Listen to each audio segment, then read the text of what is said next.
kapatid sa pananampalatayang Islam. Magpasalamat tayo kay Allah subhanahu wa ta'ala sa araw na ito. At alhamdulillah, nagkasama-sama ulit tayo. Alhamdulillah. Salamat din kay Ustad Hamad tungkol sa kanyang napakagandang topic sa kanyang khutbah.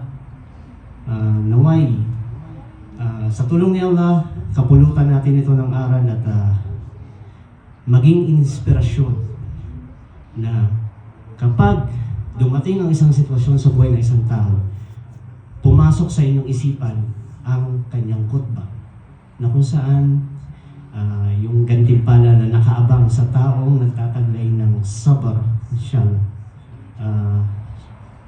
Pasalamatan natin si Allah sa kabila ng mga pagsubok natin na nakalihim sa ating buhay, nakatago o hindi pa natin naranasan.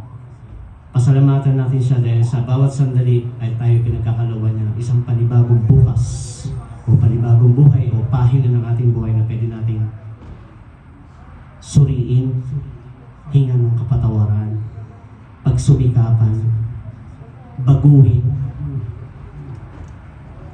at alalahanin at kunan ito ng aral. Wala ako masyado kasi mas marami yung mas nakakalam sa akin, yung mga ustad natin. Pero mapapayo ko lang mula sa aking sarili at sa aking mga kapatid sa pananampalatayang Islam. Magpatuloy, magtiyaga, huwag sumuko, manatili sa katuruan ng Islam. Ano man ang mangyari, patunayan ninyo kay Allah subhanahu wa ta'ala ang inyong mga obligasyon, tungkulin. Tuparin ang inyong mga pangako. Hanggang dito na lamang. Assalamualaikum warahmatullahi wabarakatuh. Waalaikumsalam.